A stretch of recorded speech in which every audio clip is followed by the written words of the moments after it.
Here are 21 things that I believe are a complete waste of your money. We have to start with the most common daily leak, which is the coffee upgrade trap. The waste happens when you fall for the upsell architecture that chains use to double the price. The coffee shop makes very little profit on a black coffee, but massive margins on the syrup and foam. If you spend an extra $4 on modifiers every single day, that is nearly $1,500 a year. You can buy a high-quality bag of beans and make it at home for 40 cents a cup. That difference invested over 10 years is enough to buy a used car or fund an emergency account. The second waste of money is buying extended warranties on electronics and small appliances.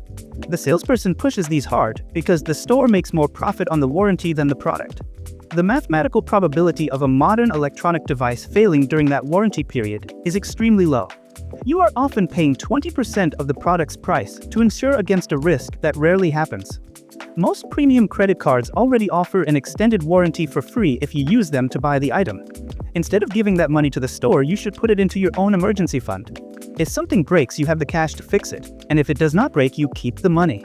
Number 3 is fast fashion and trendy clothing that falls apart after a few washes. You think you are saving money by buying a $10 shirt, but you are actually paying more per wear. The metric you must use is cost per wear, not the price on the tag. Most people wear 20% of their clothes 80% of the time, while the rest sits gathering dust. Buying high-quality staples that last for years is actually the cheaper option in the long run. You must stop chasing micro-trends that will look ridiculous in photos 6 months from now. Number 4 is the billion-dollar industry of unregulated supplements and detox teas. Unless you have a specific deficiency diagnosed by a doctor, most of these pills are completely useless.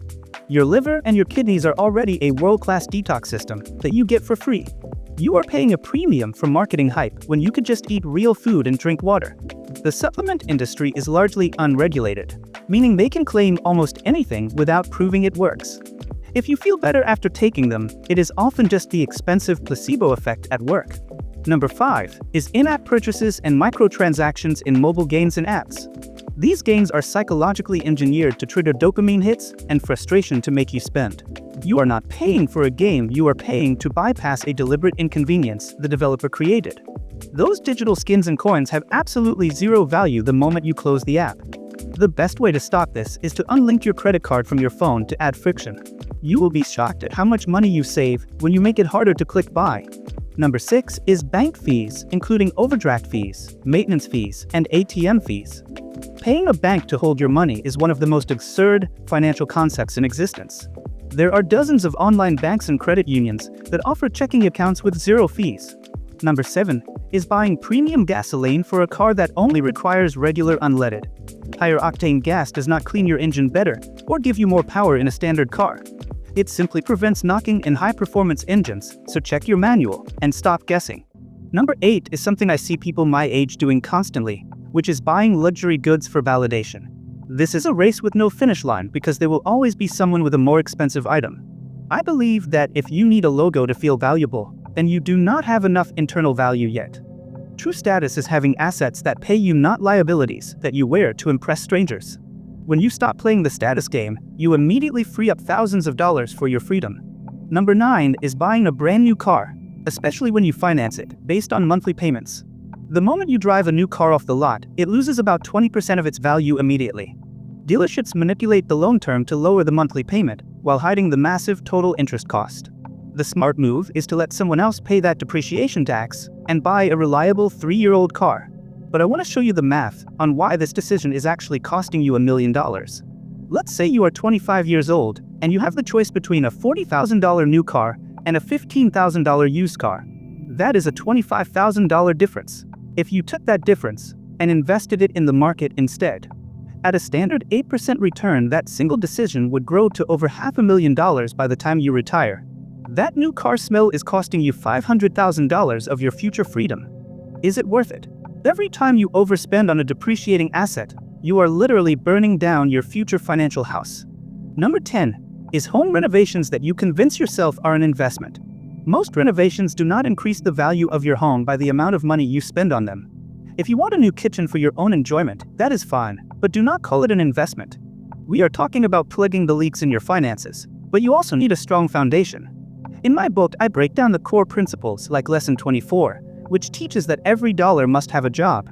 And Lesson 30, on the power of compounding, which is the engine that will actually make you rich. If you want the complete blueprint for financial independence, scan the QR code on the screen right now.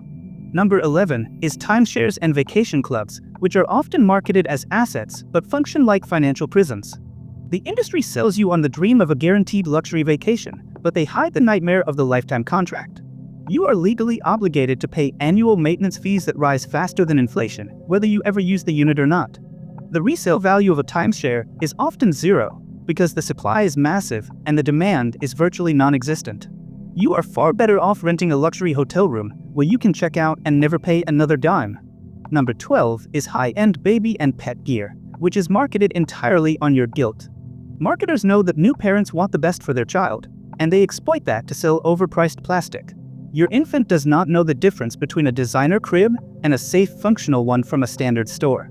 Babies grow out of clothes and gear in a matter of months, turning expensive purchases into clutter instantly.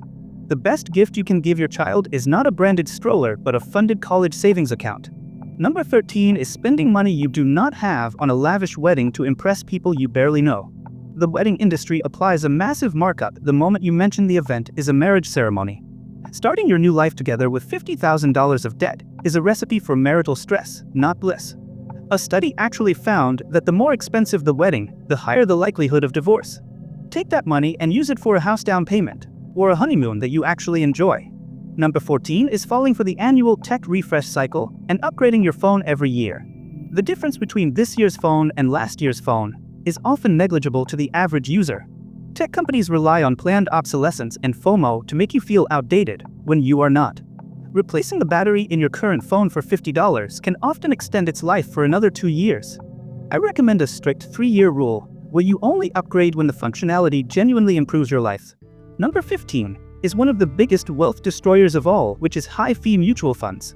I call fees the termites of your portfolio because they silently eat away your foundation while you sleep. The data shows that the vast majority of active fund managers fail to beat the market after fees. You are paying premium prices for subpar performance when you could just buy the market for pennies. Most people do not understand how much 2% actually is. Let me show you the tale of two investors. Meet Alex and Ben. Both invest $100,000 and hold it for 30 years. Both get an 8% market return. The only difference is that Alex pays a 2% fee to a manager, while Ben pays almost zero. At the end of 30 years, Ben has over $1 million. Alex has only $574,000. Think about that. That tiny 2% fee did not cost Alex 2% of his money. It cost him nearly half of his entire fortune. Alex didn't lose that money. He simply transferred it from his retirement account to his fund manager's retirement account. Switch to low-cost index funds and keep that compound growth for yourself and your family. Number 16 is whole life insurance, which is often sold as an investment but is usually a trap. Insurance agents push this product aggressively because it pays them some of the highest commissions in the industry. It mixes insurance and investing in a complex, expensive package that usually performs worse than doing them separately.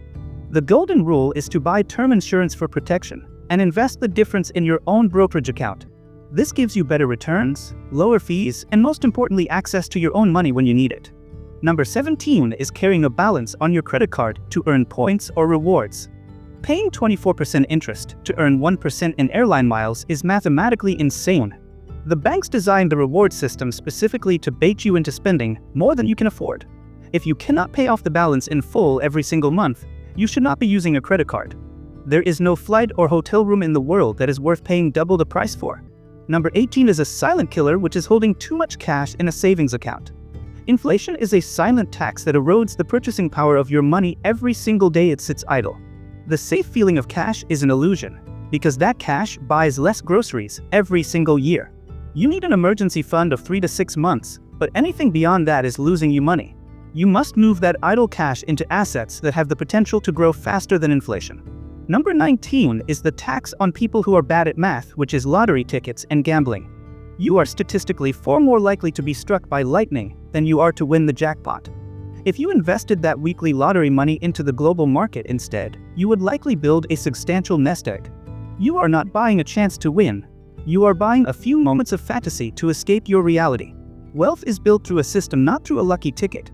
Number 20 is what the industry calls zombie revenue, which is unused subscriptions bleeding you dry. You sign up for a free trial or a low-cost service, and then you completely forget it exists. Companies literally build their business models on breakage, which is the percentage of people who pay but never use the service.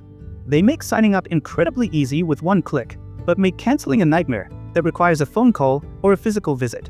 You need to sit down with your credit card statement and ruthlessly cut anything you have not used in the last 30 days. Those monthly subscription boxes are rarely of value. They are usually just a way to automate the accumulation of clutter. Number 21 is the single most arrogant and expensive mistake you can make, which is trying to time the market. This is the belief that you can predict the future better than the collective wisdom of millions of other investors. Data proves that if you miss just the 10 best trading days over a 20-year period, your returns are cut in half. Waiting for the perfect time to invest is just another form of market timing that costs you years of compound growth. So those are the 21 leaks you need to plug immediately, but stopping the bleeding is only the first step. Simply not wasting money will make you stable, but it will not make you wealthy or financially free. You have to take the capital you have saved from these 21 items and redirect it into a wealth-building engine. The entire game of finance comes down to one simple concept, which is widening the gap between your income and your expenses. By cutting these 21 wastes, you have suppressed your expenses. But now we must talk about the other side of the equation. Most people get stuck in a scarcity mindset, where they obsess over saving $3 on a latte. You have a finite amount of mental energy, and if you spend it all on penny pinching, you have none left for earning. You cannot save your way to millions if your income is stagnant. You must focus on increasing your value to the market. The system is designed to keep you average, to keep you consuming, and to keep you in debt. If you do what everyone else does, you will get what everyone else gets, which is stress, anxiety, and mediocrity. To get a different result, you must be willing to look weird to your friends and make different choices. So here is my challenge to you. For the next 30 days, pick just 3 items from this list to eliminate completely. Take that money you save and do not let it sit in your checking account where it will get spent on something else. Immediately set up an automated transfer to move that specific amount into your investment account every single month. Small hinges swing big doors, and this small habit of cutting waste and investing the difference will open the door to freedom. Remember, the goal is not to have the most stuff, the goal is to have the most freedom, to live life on your terms. If you are ready to stop playing small and start building serious wealth, you need the full blueprint. My book will take you from a saver to an owner, giving you the mental models you need to win the long game. Scan the QR code or click the link in the description to get your copy and start your transformation today. Since you've stuck around till the end of this video, it's clear that you found this topic intriguing, and I think you'll definitely want to check out the videos popping up on your screen now. They explore even more fascinating topics in finance that might just challenge your perspective. Thanks for watching.